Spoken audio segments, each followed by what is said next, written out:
Si alguien te preguntara a ti en esta mañana, o más bien, si alguien preguntara por ti esto en esta mañana, ¿qué responderían? Es decir, si alguien preguntara por ti, ¿cómo consideras a, y pon tu nombre ahí, una persona conciliadora o una persona que le gusta discutir? ¿Qué dirían de ti? No lo digas, o sea, no es pregunta retórica, ¿verdad? No sé que te expongas acá. ¿Por qué, pastor? ¿Quién lo dijo? No, y ahí ya te quemaste, ¿no? Esta semana, por ejemplo, pudo haber sido un excelente ejercicio para que tú pongas en práctica esto y puedas contestarlo. ¿Alguna vez, o más bien, cuántas veces discutiste con alguien en esta semana? ¿O lo hiciste? Puede ser que a lo mejor no y te llevaste un buen récord. Pero si lo hiciste, ¿con quién fue? Piensa, todo es para ti mismo. Piensa con quién fue, piensa el motivo. Y no sé cuántos matrimonios acompañan esta mañana, levante la mano. Ok. ¿Cuántas veces por día? No, no es cierto. Sí, porque los matrimonios como que pues a veces discutimos por cualquier cosa, ¿no? Ahora es importante que podamos definir qué estamos diciendo o qué nos referimos por discusión. Porque yo te preguntaría, ¿discutir es igual o discusión es igual que un conflicto? No necesariamente, muy bien. La discusión, como siempre, la definición más sencilla, se conoce como este debate en donde que se establece entre dos o más personas sobre un tema en el cual se intercambian opiniones y puntos de vista. Eso es una discusión, ¿ok? Ahora, el conflicto se da cuando tú tratas de imponer tus puntos de vista sobre algún tema en turno. Entonces, en ese sentido, la mayor parte de las discusiones, por eso las entendemos como conflictos, porque tú no entras a discutir, tú entras a imponer lo que tú quieres que la otra persona crea y piense. Y obviamente eso nunca termina bien.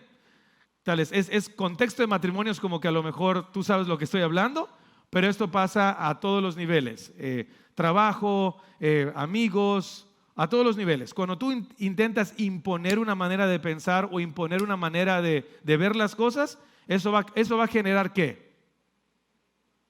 Conflicto, ok, pleito, pero también separación, ok, porque no estoy de acuerdo con que tú trates de imponerme algo. Ahora, de manera increíble es lo que Pablo va a tratar aquí en este capítulo 1, en los versículos del 10 al 17, que la mayoría de las Biblias trae como que un subtítulo ahí. Y por favor, ahora sí, léeme lo que dice tu Biblia allá arriba, arribita del versículo 10. ¿Qué dice como subtítulo? Divisiones de la iglesia. Y si tuviéramos efectos especiales, hubiéramos puesto así como que tin, tin, tin. Divisiones de la iglesia. Pablo va a tratar este tema de manera frontal con la iglesia de los Corintios para decir, miren, tú tienes que ser alguien que busque, que anhele mantener la unidad en la iglesia y no dividir a la iglesia. Así que hoy vamos a estudiar 3 acciones que nos ayudan a mantener esta unidad en la iglesia. 3 acciones que tú y yo tenemos que ser muy intencionales, ¿ok? Para cuidarlas primeramente para nosotros, pero también para compartirlas con los demás, ¿ok? La primera acción está fácil. Enfoca tu mirada en lo importante, ¿ok? Enfoca tu mirada en lo importante. La segunda es aprende. Aprende a diferenciar entre pecado y preferencia. Yo espero que esto esté bueno. Y tercero, predica el verdadero evangelio. ¿Ok? ¿Las anotaste? Muy bien, vamos con la primera. Enfoca tu mirada en lo importante. Aquí en Mérida como que no hay muchos, pero a lo mejor si por ahí tú estás girando generalmente en el periférico y tal vez en algunas partes de las avenidas principales de Mérida, tú vas a ver algo como que a lo alto, muy grande, con un anuncio que se conoce como espectaculares. Ok, ¿te ha pasado alguna vez que en algún semáforo o andando así como que te pierdes viéndolo? ¿Alguien el clásico te ha sonado el claxon así como que ten, ten, hey, ahí sigue, hey, verde, hey, ponte abuso, que te quedas así como que, mira, te interesa, oye, descuentos en tal tienda, ¿no? Bueno, pues mira, hay una estadística increíble. En México se dan o ocurren 2.4 millones de accidentes en vialidades, ¿ok?, del país. Y de ese 2.4 millones de accidentes, el 1.2 es por causa de los espectaculares. ¿Por qué? Porque lo que hace el espectacular es desviar tu mirada de lo importante. Te presentan cosas que son atractivas para ti, te presentan cosas que conectan contigo, te presentan cosas que a lo mejor en ese momento exacto, cuando tú decías, ay Señor, ¿cómo me hace falta unos pantalones? Venta nocturna, ¿no? ¿Cuándo es? ¿Cuándo es? Entonces, te presentan cosas que conectan contigo, pero obviamente te desvían de lo más importante. Y en temas de vialidad, ¿qué es lo más importante? Tu camino, claro. ¿Saben cuántas personas han chocado por alcance?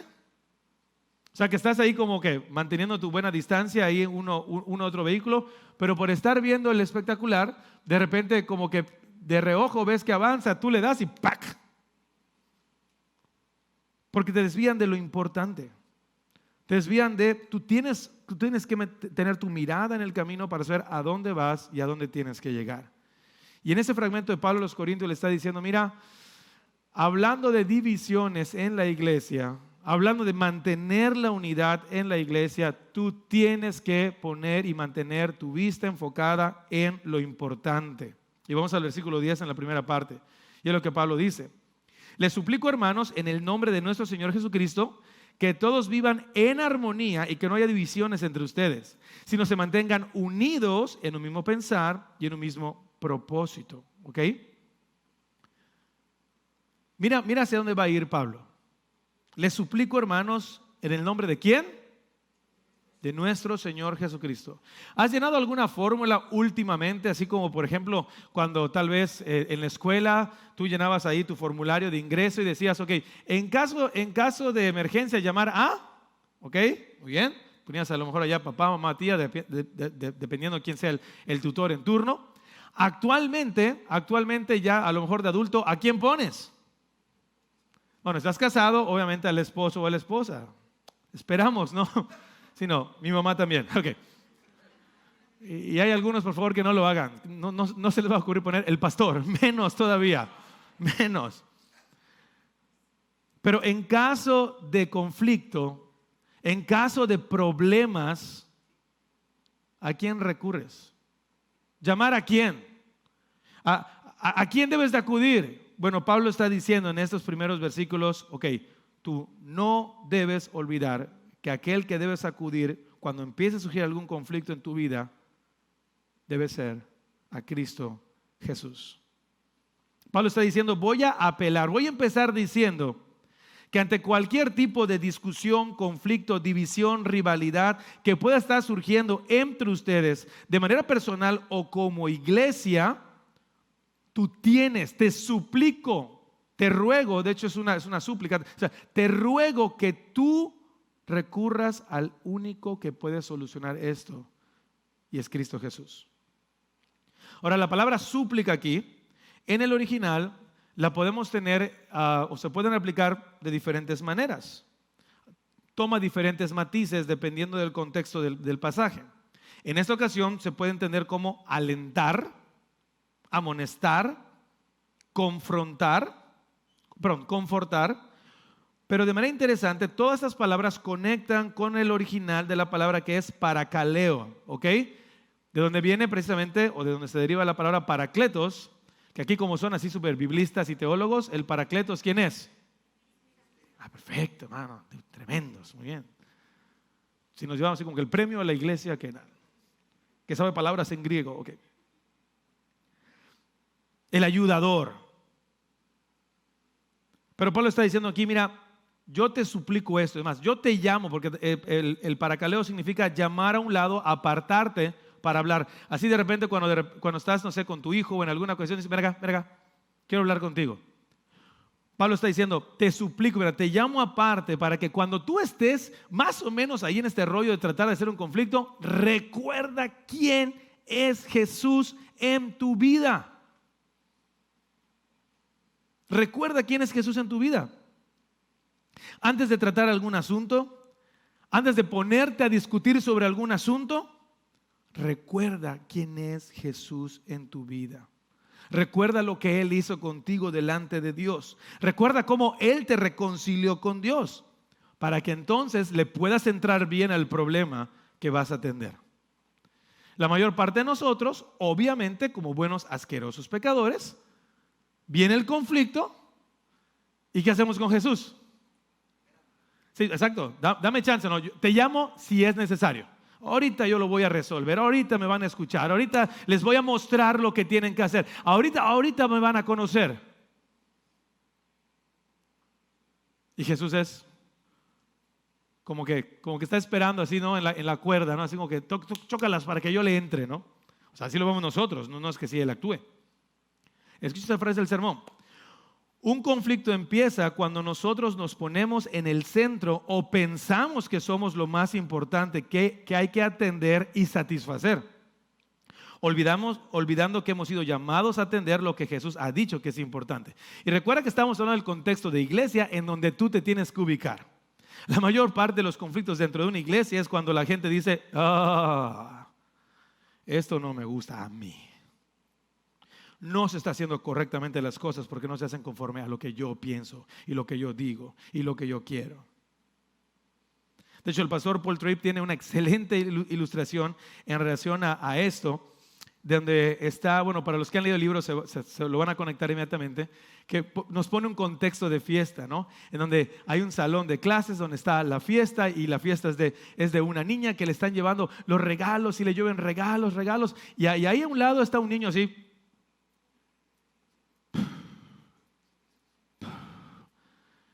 Y que si se acerca a la maestra y le dice, no sé, Fernandito, nada. ¿Qué pasa? ¿Por qué te quejas? Es que a mí nadie me trae regalos. Hijo, no es tu fiesta. Y eso conecta bien increíble, porque creemos que esto se trata de nosotros. Pensamos que esta es nuestra fiesta.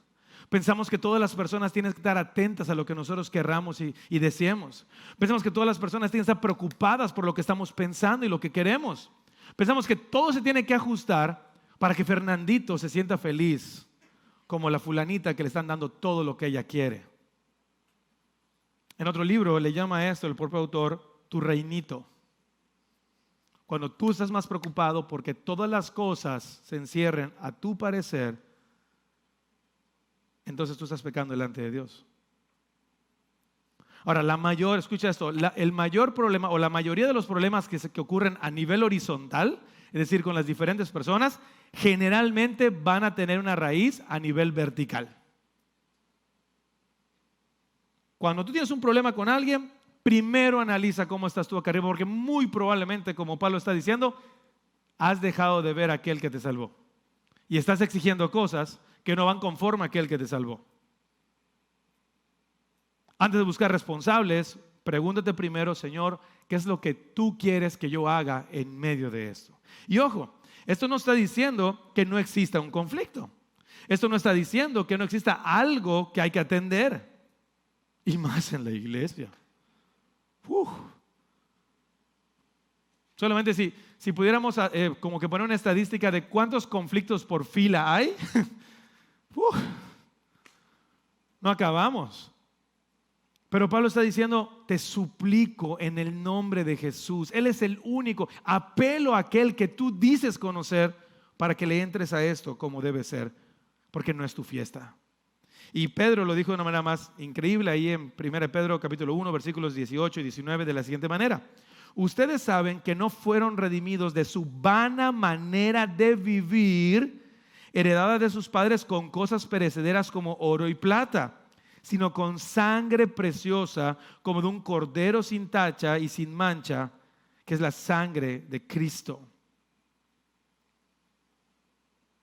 O sea que si Jesús te salvó de vivir para ti y tus caprichillos, ojo con presentarte ante esto en la iglesia. Y repito, estamos hablando en Corintios, que es contexto de la iglesia, pero tú tienes que conectar esto en tu casa, en tu trabajo. ¿Qué cosas estás exigiendo? Como que, mira, él tiene un mes aquí y ya le pusieron un escritorio nuevo. Tengo 6 meses y a mí ni me voltean a ver. Seguro es porque ella está con él y ya empiezas ahí con él. Pero sabes, lo que no te das cuenta es que tú estás llamado a representar un reino diferente. Tú estás llamado a mostrar un reino diferente en medio del caos en el que estás viviendo. Y la iglesia, bueno, y por eso Pablo está hablando a Corintios, la iglesia debe ser como que el ejemplo de cómo se resuelven esos conflictos. ¿Cómo se resuelven esos problemas?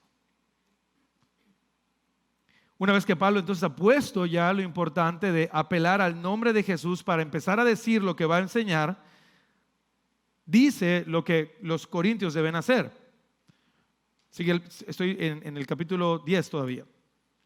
Vivan en armonía, versículo. Vivan en armonía y que no haya divisiones entre ustedes, sino que se mantengan unidos en un mismo pensar y en un mismo propósito. Este vivir en armonía significa ponerse de acuerdo. Si ustedes conocen a Jesús y realmente viven para Él, tienen que recordar que aquí no hay subiglesias, son una sola iglesia. Y todos tenemos que estar adorando a un mismo Jesús, como vamos a ver más adelante. Así que cualquier cosa que tú estés pensando, que no te esté gustando, que te esté haciendo como que muecas, tú tienes que recordar que fuiste llamado a vivir en armonía sin buscar divisiones. Ahora, otra vez menciono a los matrimonios que están aquí. No sé cuántos matrimonios aquí les encanta estar molestos con su cónyuge. Pues así como lo ve pastor, ni siquiera está aquí. ¡Ja! Yo sé que, mira, yo sé que no te gusta estar molesto con tu cónyuge. Y sabes, si la conexión con el matrimonio, que es llamados a ser una sola carne, es ponerse de acuerdo para vivir en armonía conforme a lo que Jesús quiere para ti. ¿Sí te acuerdas cuando Pablo dijo, mira, te estoy como que ejemplificando la relación de esposo y esposa, pero realmente estoy hablando de qué? De la relación de Jesús con su iglesia. Así que si con tu esposa tratas de mantenerte en armonía, si con tu esposo tratas de ser condescendiente para estar como que a la par, si con tu esposa has tratado de mantener una relación de unidad y no lo estás haciendo con la iglesia, tienes un gran problema. Porque no has entendido entonces de qué se trata. Porque a lo mejor lo que ocurre muchas veces en los matrimonios es que un cónyuge se amolda al otro. O para evitar algún tipo de problema, no le entra. Sino se queda a la expectativa y dice, no, ¿para qué? No. Y tú dices, no, mi matrimonio está maravilloso. Nunca tenemos conflictos. ¿Seguro? Ráscale un poquito a ver quién habla. En la iglesia es lo mismo. Esta iglesia no tiene ningún problema. Ráscale un poquito. Ráscale un poquito. Por eso, desde hace ya unos años, mi anhelo es que nosotros nos veamos como la familia Antioquía, un grupo de pecadores. Nadie de aquí con la garantía o la validez de estar aquí en esta mañana, sino que por pura gracia venimos, en donde muy probablemente, empezando con el que está predicando aquí en el púlpito, pueda hacer y decir cosas que afecten a la otra persona. O como va, que peque con la otra persona. Pero si conozco a Cristo, debo anhelar mantener la armonía y estar de acuerdo con lo que Dios dice. Romanos 15, 5 y 6 lo dice así, que el Dios que infunde aliento y perseverancia les conceda, ¿qué cosa? Vivir juntos, ¿lo tenemos ahí? Juntos en armonía. Qué padre. Conforme a lo que dice el pastor Marcial. Conforme al modelo de iglesia de la familia Antioquía. Conforme a la estructura de ministerio que estamos llevando. Conforme a la metodología que...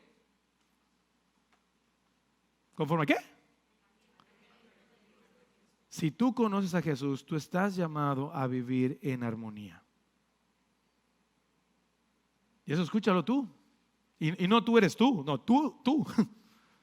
Porque siempre nos pasa, qué bueno que lo está diciendo el pastor. A ver, ¿dónde está este que lo tiene que escuchar? No, eres tú. Eres tú. Pero sí dice el versículo 6, para que con un solo corazón y a una sola voz glorifiquen al Dios y Padre de nuestro Señor Jesucristo. Esto es vivir en armonía y estar todos de acuerdo. Ahora, lo contrario, sigue diciendo el apóstol Pablo, obviamente, es que no hayan entre ustedes divisiones. O sea, obviamente, si tú no estás viviendo esto, lo que va a ocurrir es divisiones, grupos. El original de esta palabra es cisma, que se abra una brecha, que exista separación. Pablo está diciendo, ojo, porque si tú dices que conoces verdaderamente a Jesús, debes verte más como un agente unificador y no como un cuchillo afilado para cortar donde puedas. Porque lo más importante es lo que Jesús quiere y pide de ti, no lo que tú quieres. Ahora, algunos comentaristas enlistan algunos de los motivos de división en Corinto. Por ejemplo, estas divisiones que estaban en la iglesia se daban por preferencias personales de los creyentes por ciertas habilidades de liderazgo. El clásico, yo lidero mejor. Celos y envidia de los creyentes por ciertos dones espirituales, como vamos a ver mucho más adelante. Diferencia en los creyentes por categorías económicas. Y aquí surge la película de nosotros los ricos y ustedes los pobres. Prejuicios de los creyentes por la posición social en relación a que eran esclavos y libres. Orgullo racial de los creyentes, unos que porque eran judíos y porque eran gentiles. Celo u orgullo por el estado civil. O sea, soy casado, soy más importante, soy soltero, soy menos importante. Orgullo de los creyentes por la proeza intelectual, es decir, ¿qué tanto sé? Wow, ¿no? ¿Sabes? Cualquier parecido con la realidad. Mera coincidencia. Mira, dije, bueno, Señor, como ya saben que no se me da mucho así de como que la abstracción. Dije, no, solamente de esta lista podemos echarlo 3 domingos para ver cómo la iglesia está llorando esto dentro de la iglesia. Divisiones precisamente por lo que estaba pasado en Corinto. Básicamente, el resumen de todo esto es, nadie lo hace como yo lo hago. Y cuando tú intentas como que argumentar que lo haces mejor, te voy a caer con todo, porque nadie lo hace como yo lo hago. Ahora, si tu intención es que las personas hagan, piensen y digan lo que tú quieres ante cualquier circunstancia, por favor, que alguien me diga, diría aquel cómico, que alguien me explique cuándo va a suceder eso. ¿Cuándo va a suceder que alguien haga, piense y diga lo que tú quieres como tú quieres? Nunca. Nunca. Y repito, ni en el matrimonio. Y normalmente cuando pasa eso es porque a lo mejor una de las dos partes está tal vez obligando a la otra. Porque obviamente lo que se espera en el matrimonio, como decía un pastor, es que surja como un código, ¿no? En donde ambos se conozcan y de manera natural y de manera, ahora sí que no subversiva, sino en amor. Ya sé cómo va. Pero si tú obligas a alguien de que si no haces, piensas o dices como yo pienso y digo, entonces estás mal, nunca lo vas a encontrar. Ahora, si tú conoces a alguien así, punto número 1, no lo voltees a ver. Punto número 2, muy probablemente eres tú. Y punto número 3, y si has pasado por ahí sobre todo, ¿cómo vive alguien que siempre está tratando que las personas hagan, digan y piensen como él quiere? ¿Cómo? Aparte de solo, aislado, por supuesto, pero ¿qué más? Frustrado, enojado, amargado, envidiando, porque él cree que es su fiesta. La persona cree que es su fiesta. Está Pablo hablando de los corintios.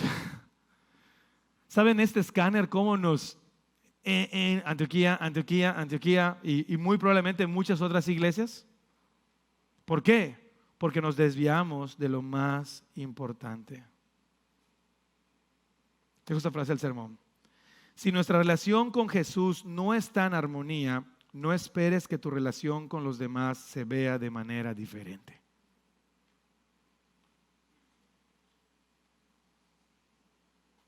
No te desvíes de lo más importante. Pablo cierra esta idea diciendo, ok, en armonía, no en divisiones, y todos ¿cómo? En un mismo pensar y en un mismo propósito. Yo pregunto, ¿mismo pensar y mismo propósito de quién? ¿Tuyo? No, ¿de quién? ¿De Pablo? No, de Cristo, de nuestro Señor. Por eso el inicio fue esto. Tú tienes que evaluar tu vida si lo que estás pensando, diciendo y queriendo va en relación a lo que Jesús pide de ti. Decía un comentarista, el propósito es el reino de Dios, el evangelio, la gran comisión, la santidad personal, no mis propósitos, ni mis preferencias o mis asuntos personales. ¡Wow! ¿Saben cuántos conflictos se evitarían en las iglesias si realmente somos intencionales con esto? No, ni les digo. Y así creo que más pasa el tiempo cuando a veces pienso que como que vamos subiendo, como que lo vamos logrando. Ay, pastor, por ahí escuché que alguien está diciendo esto. Están haciendo esto en contra de lo otro. Y que no sé qué por aquí. Dije, ay, Señor. Me di una vuelta, mi última vuelta con los ministerios. Empezamos a poner una máxima en relación al liderazgo, en donde están llamados a restaurar. Y si tú eres líder de la iglesia, espero que corees conmigo esto. Todo líder de esta iglesia tiene que estar muy atentos para aplicar las 4 P que todo cristiano tiene que saber. ¿Cuáles son esas 4 P? Donde hay personas, hay pecado, donde hay pecado, hay problemas, pero estás llamado a pacificar. Pacificar. Vivir en armonía y ponerse de acuerdo en lo que estamos diciendo. O sea, con personas en la ecuación espera problemas. Porque somos pecadores. Y una expresión de nuestro pecado va a ser demandar lo que nosotros queremos. Como nosotros queremos. A la hora que nosotros queremos. Que se haga como nosotros queremos.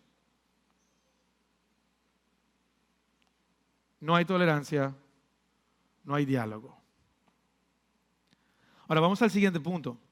Aprenda a diferenciar entre pecado y preferencia. Obviamente, después de que Pablo nos pone en contexto en el versículo 14, en el versículo 10, perdón, nos va ya a mostrar o a develar el problema realmente que estaba pasando en Corinto. Ve conmigo, por favor, a los versículos 11 y 12. Digo esto, hermanos míos, porque algunos de la familia de Cloé me han informado que hay, ¿qué cosa? Rivalidades entre ustedes. ¿A qué me refiero con esto? Dice, me refiero que unos dicen, yo sigo a Pablo, otros afirman, yo a Apolos, otros yo a Cefas y otros yo a Cristo. Ahora, solamente por meter el comentario, porque muy probablemente hay una pregunta que te debe estar saltando cuando tú lees este versículo 11. ¿Quién es Cloé?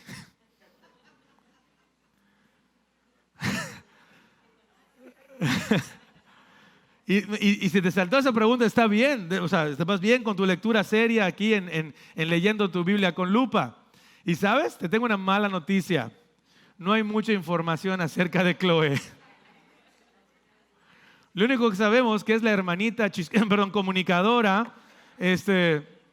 No es cierto. O sea, algunos de los comentaristas mencionan que era una familia entera que muy probablemente radicaba en Corinto y participaba en la iglesia de Corinto y que estaba viendo toda la problemática que se estaba dando. Cómo las familias a lo mejor estaban empezando a discutir entre ellos. Cómo las divisiones empezaban a tornarse. Cómo ahora sí que el ambiente empezaba a calentarse y rápidamente dijeron, Pablo,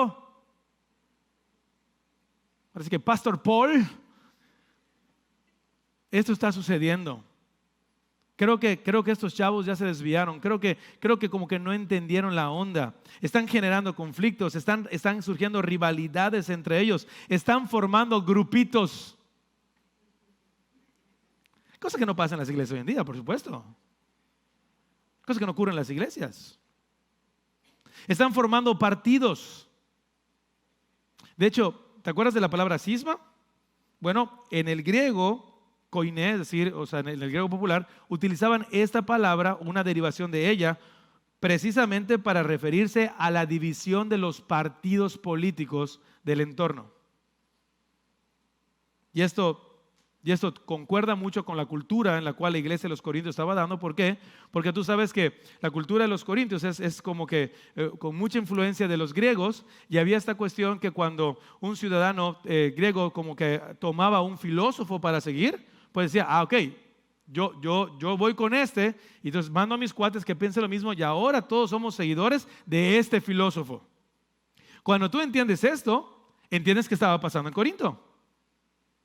La iglesia, que recuerda está batallando ante esta sabiduría engañosa que sigue entre ellos, de repente dijo, bueno, pues yo creo que aquí, el very good, el bueno, es Pablo. porque de hecho es el pastor fundador, es el que inició la iglesia. Y otros decían, no, bueno, yo realmente pienso, no, mira, Pablo está bien, pero Pablo se fue, Pablo no está.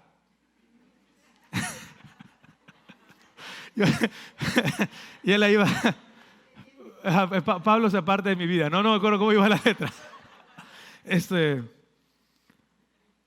Bueno, pero Pablo está ahí, ¿no? Y lo dice, no, Apolos es el verbo, porque Apolos era el pastor actual de la iglesia. Alguien que venía de Alejandría, con un nivel académico muy poderoso, con una elocuencia en la predicación. Incluso decían que sus sermones tardaban 30 minutos nada más. Entonces, amén. Y la iglesia decía, Apolos es el bueno. Pero otros decían, no, Cefas, es que no puedes, o sea, tú no, o sea, hasta Pablo está bien, Apolos, pero Cefas es Pedro. O sea, este chavo al menos, o sea, tiene en su currículum que negó personalmente a Jesús, o sea. Y luego Jesús lo restauró y lo puso como uno de los primeros padres de la iglesia. O sea, es Pedro, este vato caminó en el agua. O sea, no puedes comparar, ¿no? O sea, está bien, pero hay niveles, ¿no? E interesantemente algunos decían, mira, todos ustedes están equivocados, yo sigo a Cristo. Y entonces vas a decir, pero me gustó mucho que un comentarista decía, es interesante analizar que Pablo está poniendo a los que dijeron, yo a Cristo, como parte de los grupos. No como algo a resaltar o como algo para decir ellos estaban bien, sino que pareciera ser, y mencionan algunos comentaristas, que estos que decían yo sigo a Cristo, eran grupo que se identificaba en la sociedad como alguien que decía lo siguiente, nosotros no necesitamos a Pablo, nosotros no necesitamos a Apolos, mucho menos necesitamos a Pedro, solo necesitamos a Cristo. O sea, pero ok, está bien, pero ¿a qué quieres referirte? Sí, o sea, yo no necesito ningún líder sobre mí. Yo no necesito ir a la iglesia. Yo no necesito ser parte de la iglesia. Cristo y yo somos todo lo que necesitamos. Algo así hoy sería como que yo creo en Cristo, pero no en su iglesia. ¿Te das cuenta qué padrísimo que habían herejes desde aquel entonces? Como lo hay ahorita. O sea, eran parte de eso. O sea, negaban la necesidad de tener líderes que Dios mismo había dispuesto y puesto a lo largo de la historia, como Pablo.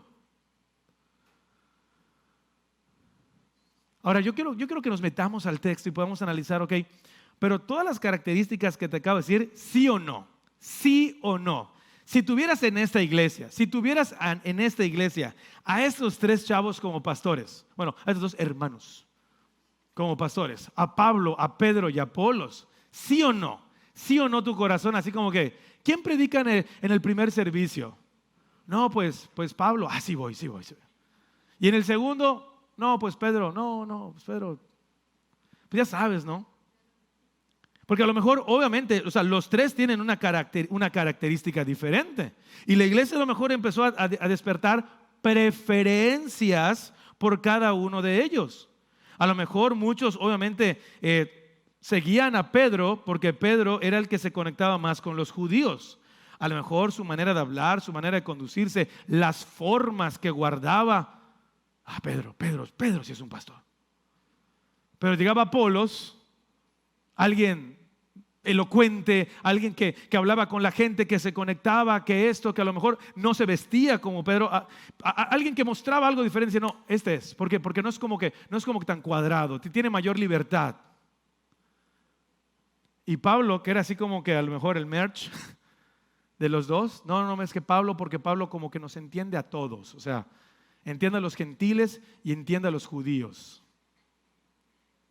¿Sí o no? Mira, aquí, ahora sí que tú, como dice la canción, mi cabeza dice sí, pero mi corazón dice no. Mira, tú piensa delante del Señor, tú sabes que tendríamos problemas. Es más, hoy en día no cuentas todavía con la oportunidad de que eso suceda, porque te dio de malas y soy el único pastor todavía. Pero si hubieran 2 pastores, créeme que va a suceder. Créeme que va a suceder. Créeme que va a haber, no, porque me gustan más los ejemplos. El otro pastor como que utiliza diapositivas, como que más concreto, como que menos chistes. Y el otro, no, al contrario, está muy cuadrado, ¿no? Como que Marcial casi se cae y habla contigo, o sea.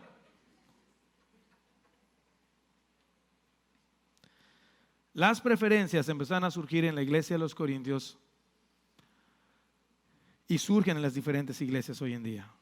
Y esas preferencias, cuando no se conectan a la palabra de Dios, causan divisiones.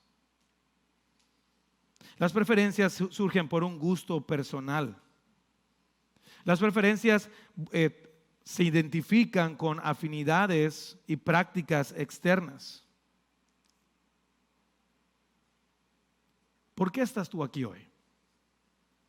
¿Por qué estás tú en esta iglesia hoy? ¿Qué fue lo que ocurrió en tu corazón? ¿Qué fue lo que Dios hizo en tu corazón para que tú dijeras, esta es la iglesia en la que quiero asistir?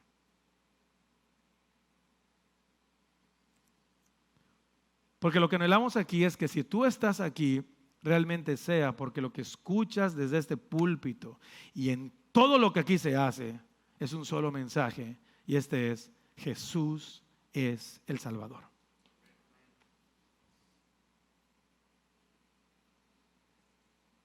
Filipenses 3, versículo 8 dice lo siguiente: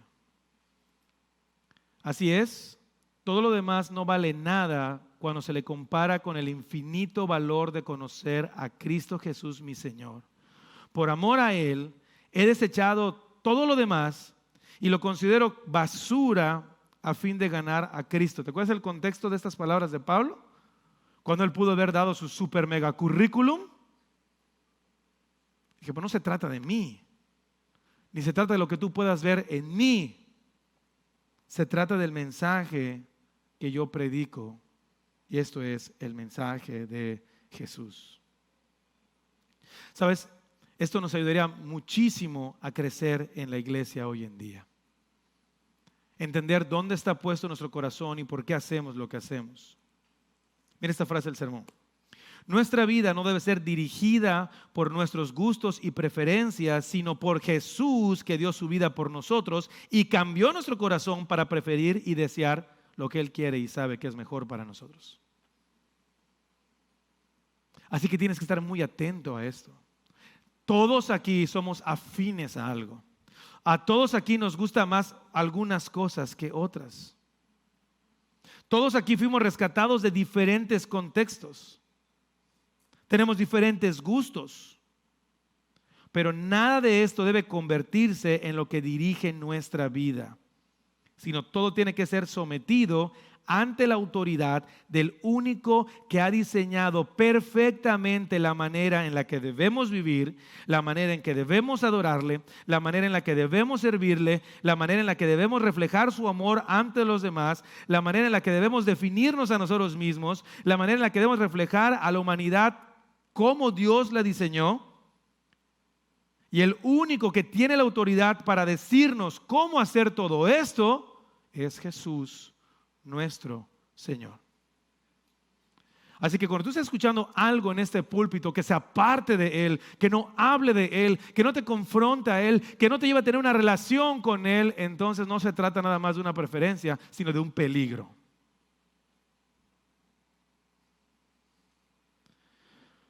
¿Cómo diferenciar entonces entre preferencia y pecado? Creo que eso también se los puse a los chicos ahí como frase del sermón. Si lo que quieres y te gusta apunta a algo que se acomode a ti, entonces puede ser cuestionado. Pero si lo que tú quieres o deseas va en contra de la santidad de Dios y su palabra, entonces tiene que ser modificado. Esto como iglesia nos debe dar mucha libertad. Porque repito, son cosas, aquí vamos a tener diferentes gustos en muchísimas cuestiones, pero tus gustos no deben de ser la palabra. A lo mejor hay cosas que te gustan a ti, que está bien que te gusten, pero no es pecado, y no por eso trates de imponerlo y decir, como tú haces esto, está mal delante de Dios. Capítulo y versículo. Capítulo y versículo. No confundas preferencia y pecado. Por eso Pablo también en Efesios, en un texto sumamente conocido por ti, Efesios 4, versículos 3 al 6, dice: esfuércense por mantener la unidad del Espíritu mediante el vínculo de la paz. Hay un solo cuerpo y un solo Espíritu, así como también fueron llamados a una sola esperanza, un solo Señor, una sola fe, un solo bautismo, un solo Dios y Padre de todos, que está sobre todos y por medio de todos y en todos. Familia Antioquía, creo que la iglesia de Cristo se ha olvidado de esto. Y ha sumado y ha exaltado diferencias que creo que a veces va en preferencias. Pero si tú hoy en día, escucha muy bien esto, si tú hoy en día te pusieras a analizar y ver cuántas iglesias predican a Jesús y a este crucificado con sana doctrina, con la palabra puesta como la autoridad, te sorprenderías. Y ahí te va, ojo, iglesias no presbiterianas. Pero nos olvidamos de lo importante. Y tenemos que ver la diferencia entre preferencia y pecado. Hay un texto que cuando dije, sí lo dijo él, lo he leído 20,000 veces de San Agustín, ya ni sé quién realmente lo dijo. Pero este autor menciona o cita a Rupert Meldenius. Rupert Meldenius, que en el siglo XVII, ya que puso un siglo, ya como que me dio más confianza, que en el siglo XVII citó esto: la iglesia debe tener mucho cuidado de mantener lo siguiente: en lo fundamental, unidad; en lo no esencial, tolerancia; y en todas las cosas, amor. Lo que estaba pasando en Corintio, a ver, Pablo diciendo, a ver, ¿quién es Pablo? ¿Quién es Cefas? ¿Quién es Apolos? Descansa en aquel que te salvó y disfruta de ser su pueblo. Enfócate, trae tu corazón. Porque sabes, muchos, y yo conozco a varios dentro de las iglesias, están más preocupados de quién hacen todos los demás y qué están haciendo y qué no están haciendo. Enfócate a el evangelio. Enfócate a lo que Jesús quiere para ti aquí. Enfócate a cómo Jesús quiere transformar tu vida, tu hogar, tu familia. Que si eres padre y tienes hijos, que tus hijos puedan ser los principales testigos de que tú como padre vives para Jesús. Si tú eres hijo, que tus padres puedan ser los principales testigos que tú vives para Jesús. Y ya ni hablar obviamente de matrimonios, pero como lo hemos hablado en diferentes áreas, no solamente abarca el contexto familiar como hijo, como abuelo, sino donde quiera que tú vayas. La gente que te vea puede decir, hey, ahí va un discípulo de Marcial. No, eso no existe. Ahí va un discípulo de Jesús.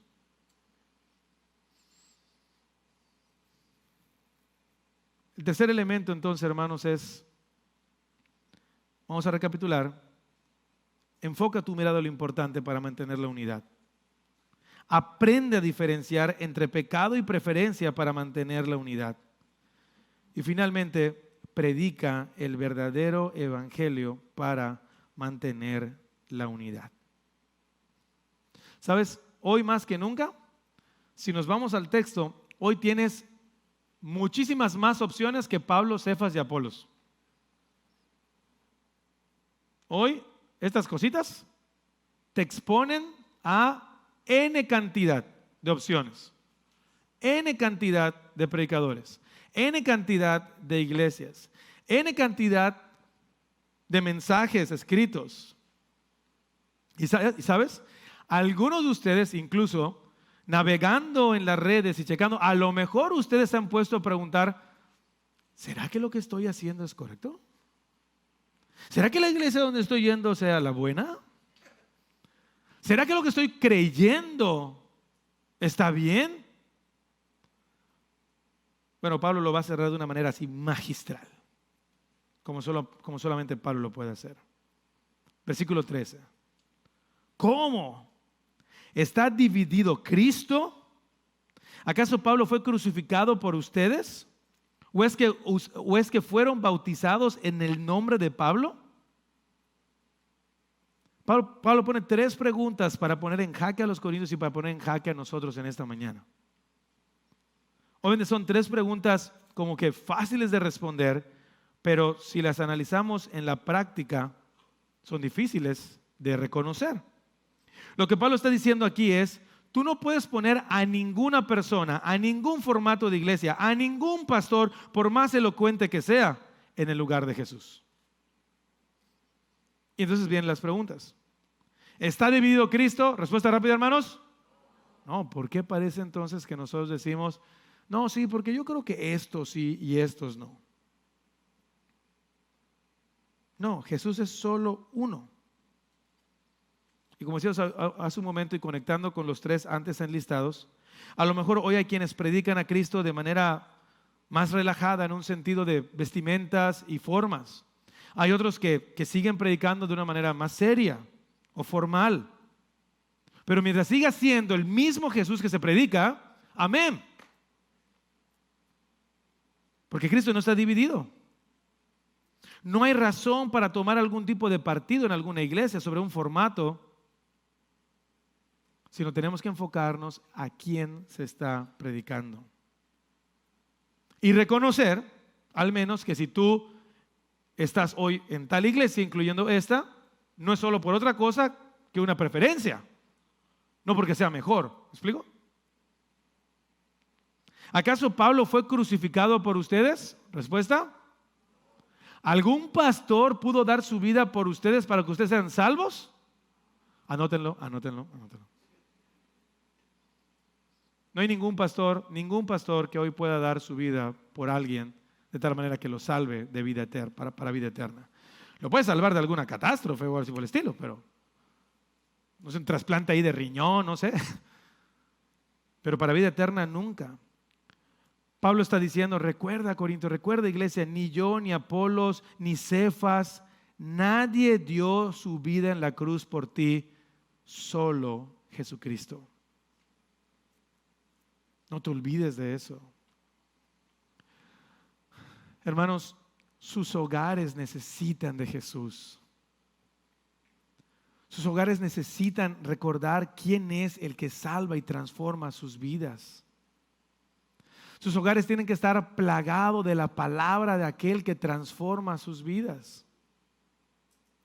Jesús tiene que ser el Señor de sus vidas, porque fue el único que dio su vida para que ustedes puedan vivir. ¿O es que fueron bautizados en el nombre de Pablo? Respuesta rápida. Todo creyente en Jesucristo es bautizado en el nombre del Padre, del Hijo y del Espíritu Santo. Esto significa que cuando tú eres parte de la iglesia, es Dios quien te llama por gracia a través de Jesús mediante la obra de su Santo Espíritu. No se trata de más agua o menos agua. Se trata de lo que comunica ese símbolo en relación a lo que Jesús ha hecho en tu vida. Eso lo tenemos que entender. Eso lo tenemos que vivir. En Juan 17:3, Jesucristo dijo, y esta es la vida eterna. Jesús dijo esto, y esta es la vida eterna, que te conozcan a ti, el único Dios verdadero, y a Jesucristo, a quien tú has enviado. En esto consiste lo que Pablo está diciendo a la iglesia. Tú tienes que ver en dónde estás parado. ¿Cuál es tu móvil? Otra vez, ¿por qué estás aquí hoy? Tienes que entender cuáles son tus prácticas de casa. Una y otra vez me topo con familias que dicen, pastores, que en muchas iglesias se habla como de un Jesús teórico, pero no nos enseñan a vivir a un Jesús real. Podemos recitar los textos, podemos decir, cantar los himnos, pero en el día a día, en el uno a uno, en las relaciones de todos los días, no se ve a un Jesús real. La pregunta es, hermanos, ¿en ti se ve Jesús?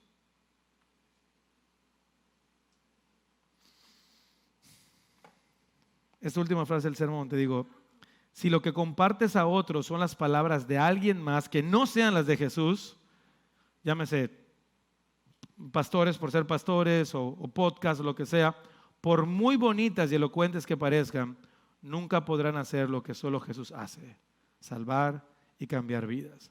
Aquí, hermanos, es donde se habla un poquito del testimonio. ¿Se acuerdan que, bueno, no sé, tal vez en esta iglesia también, se ubicaba mucho de vamos a, ¿saben qué? El futbolista tal, Henry Martín, conoció el evangelio. Y un domingo vamos a eliminar la prédica para que Henry Martín nos diga su testimonio. Digo, el único testimonio real que tiene Henry Martín son 11 goles contra el Puebla, ¿no? Pero de ahí fuera. Pero la gente era como que sí, que nos hable. ¿Por qué? Porque si Henry Martín nos va a dar su testimonio, significa que es más importante. Y no es que no celebremos lo que Dios hace en las personas, pero nunca, nunca, nunca van a ser en vez de la palabra poderosa de Jesús en tu vida. Y esto lo tienes que saber para ti, para el vecino que necesita una palabra. No necesita que digas, sí, vecino, fíjate que a mí también me pasó lo mismo. Y lo que yo hice, no. Tú tienes que estar listo para hablarle de aquel que da una verdadera esperanza, para hablarle de aquel que le da el verdadero sentido a la vida, para hablarle de aquel que da una nueva vida. Y así cierra Pablo, versículo 17. Pues Cristo no me envió a bautizar, sino a predicar, ¿qué cosa? El evangelio. Y ahí te va así como que subraya esto y mega subráyalo, enciérralo, colores fluorescentes o como tú quieras. Y esto sin discursos de sabiduría humana, para que la cruz de Cristo no perdiera su eficacia. Pablo no está demeritando el que no sea importante bautizar. Lo que él estaba diciendo en un punto muy particular es, yo entiendo que lo que Dios me ha dado para hacer, estamos particularizando contexto de Pablo, es predicar. ¿A Pablo cómo se le conoce? ¿Como el principal qué? De la Biblia. ¿El que fundó más qué? Iglesias, como el principal misionero. Que sea Pablo, llegaba a las sinagogas, la gente venía a Cristo, ok, se ponen ancianos, sigo. Entonces, en ese sentido, lo que Pablo está diciendo de una manera muy particular es, no es que esté diciendo que el bautizo sea de menor grado o en un sentido, pero a mí se me ha llamado a predicar. Y lo que yo quiero que conectes aquí con esto, hablando del contexto iglesia, es ¿qué se está predicando en tu iglesia? Las formas pueden cambiar. Lo que tú tienes como que acostumbrado a lo mejor como iglesia puede cambiar. Pero estamos llamados a predicar el mismo, único y poderoso evangelio que a lo largo de toda la historia ha cambiado vidas. ¿Y ese evangelio cuál es? Que Cristo Jesús vino a dar su vida por los pecadores. ¿Quiénes? Todos aquellos que reconozcan esa condición y clamen por Él, recibirán vida eterna. 1 Corintios 2, más adelante lo vamos a estudiar, pero creo que era una buena cita para cerrar esto. Dice Pablo hablando, me propuse más bien, estando entre ustedes, no saber cosa alguna, excepto de Jesucristo y de este crucificado. Es más, me presenté ante ustedes con tanta debilidad que temblaba de miedo. Lo increíble del mensaje de la cruz es que no depende de quién lo comparte, sino de aquel que nos lo dio para compartir. Así que familia Antioquía, cuidemos entonces el vivir en armonía, en cuidar las divisiones. ¿Y sabes dónde debes empezar a cuidar eso? En ti, contigo mismo, en tu casa. Si tú eres como dije, un cuchillo cortador y no un agente unificador en casa, créeme, aquí no lo vas a replicar. Si en casa eres alguien que está obligando que las cosas hagan como tú quieres, a la hora que tú quieres y que todos ahora sí que bailen al ritmo que tú digas, si eso pasa en tu casa, no esperes que aquí sea diferente. Pero ven y deja de luchar y ven a los pies de Jesús. Y di, Señor, que tu Santo Espíritu transforme mi corazón, Señor. Perdóname por mi arrogancia. Perdóname por poner mis preferencias como lo importante y no ubicar que estoy pecando delante de ti. Y perdóname, Señor, porque he dejado de predicar el verdadero y único evangelio que transformó mi vida y que puede y sigue transformando las vidas de otros. Ponte de pie.